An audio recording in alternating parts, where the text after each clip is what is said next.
Bonjour, c'est Maîtresse Catherine pour cette seconde vidéo d'Halloween.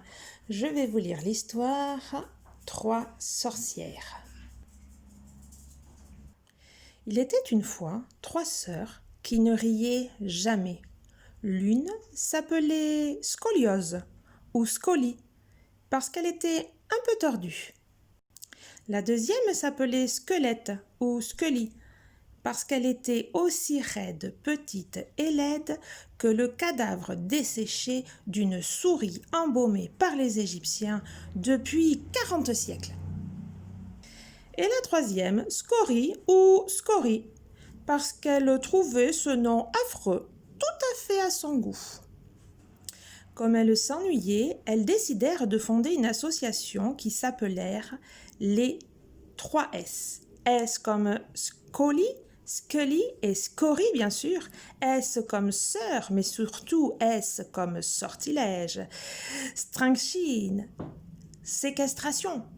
Ou comme serpent, soupiraux, sépulture, ou scorpion, sarcophage et sanglot, ou encore salissure, scolopendre et scarabée, ou même subjonctif, satisfaisant mais peut mieux faire, et suppositoire.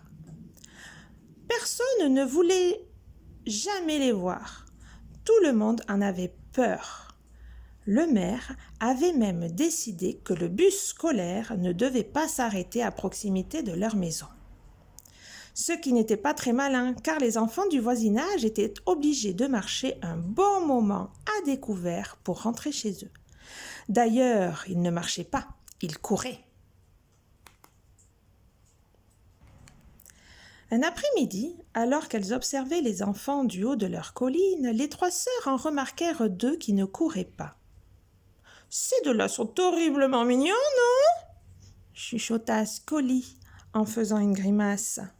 « Si on les transformait en poux, et si on les mangeait ensuite ?» fit Scolie. « Regardez-moi ça, ils se tiennent par la main, c'est incroyable !» murmura Scorie. « Donnons-leur une raclée !» « Écoutez-moi ça, continua Scully. On les entend rire d'ici, ça me dégoûte. »« Allons-y, dit Scully en crachant par terre. » Et elles se précipitèrent sur les 2 enfants, les enveloppèrent dans des couvertures avant qu'ils aient le temps de s'en apercevoir, les ligotèrent et les emportèrent dans une brouette. Arrivées chez elles jetèrent les 2 enfants sur un divan et se mirent à leur poser des questions qu'elles se posaient depuis toujours, en se cachant pour ne pas trop les effrayer avec leurs yeux qui semblaient prêts à sortir de leurs trous comme des crapauds gluants. « Premièrement, dit Scully, en se retenant à peine de vomir, « pourquoi êtes-vous si gais ?»« À quoi ça sert de se tenir la main ?» gémit Scorie. « Qu'est-ce que ça veut dire, de bonne humeur ?» demanda Scolie. « On ne peut pas répondre à ces questions quand on est ficelé comme des rôtis, » dit la petite fille calmement. « On peut à peine respirer. »« Et montrez-vous au moins, » ajouta le garçon, « qu'on fasse connaissance. » Après une rapide conciliabule, elles décidèrent de les détacher, car elles devraient peut-être les garder plusieurs jours, et l'idée de les nourrir à la cuillère leur soulevait le cœur. Lorsque les enfants les virent, ils trouvèrent Scorie vraiment drôle, avec son regard furieux. Scolie avait l'air plus malheureuse que méchante, et Scully leur semblait si maigre et si petite que non seulement ils ne pensèrent pas une seconde qu'elle pût leur faire du mal, mais ils la trouvèrent mignonne, ce qui était un peu exagéré. « Qui êtes-vous » demandèrent les enfants, en les suivant, qui le savaient très bien. « Les 3 S » s'écrièrent d'une voix Scorie, Scolie et Scully. « Ah bon ? On a cru un instant que vous étiez des sorcières » plaisantèrent les enfants. Les 3 sœurs se regardèrent interloquées, puis se mirent à rire bruyamment. Elles s'arrêtèrent aussitôt, car elles avaient mal aux côtes et aux mâchoires. C'était la première fois qu'elles riaient depuis qu'elles étaient petites. Le calme revenu, les enfants se présentèrent. Didi et Lolo. Ensuite, ils réclamèrent un goûter, comme s'ils étaient chez leur grand-mère.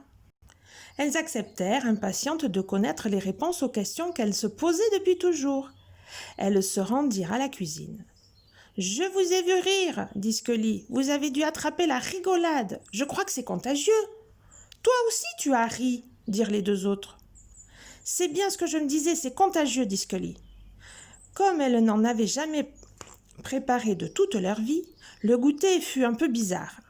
Elles avaient des biscuits à la rose et au citron et du jus de tomate sucré, des scones à la pomme de terre et d'autres choses bien plus étranges encore. Ensuite, elles posèrent pour la seconde fois leurs questions. « Eh bien, dit Lolo, on se tient par la main parce que... » Et il se mit à rire. « Oui, dit Scully. » Les deux enfants se regardèrent et se mirent de nouveau à rire. « Mais pourquoi êtes-vous si joyeux à la fin ?» explosa Scully. « Parce que le goûter est bon, répondit Didi. Les trois sorcières restèrent muettes. « On ne peut pas répondre à toutes vos questions en une seule fois, dit Didi. »« Et là, il faut qu'on rentre chez nous, dit Lolo. Sinon nos parents vont s'inquiéter. »« On peut revenir demain ?» demanda Didi. Les trois sœurs devinrent rouges comme trois vieilles tomates. C'était la première fois que quelqu'un avait envie de les voir. Lorsque les enfants furent repartis, elles regardèrent les joues colorées et cela leur donna une idée. Dorénavant, elles allaient mettre des robes plus gaies.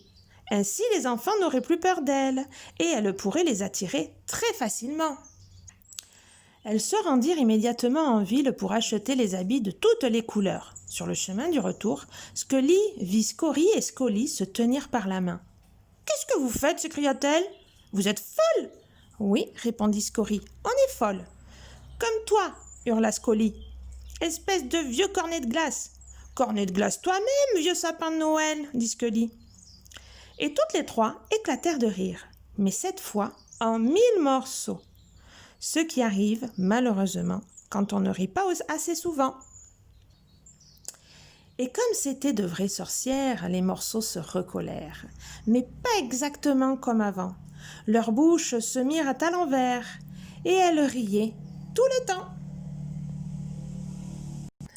Voilà, cette histoire est terminée.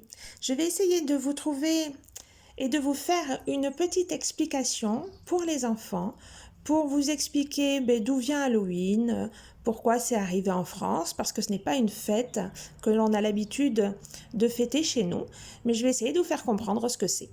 Je vous souhaite une bonne fin de journée, ne mangez pas trop de bonbons, déguisez-vous, amusez-vous bien et bonne fin de vacances. À bientôt dans de nouvelles vidéos les enfants. Au revoir.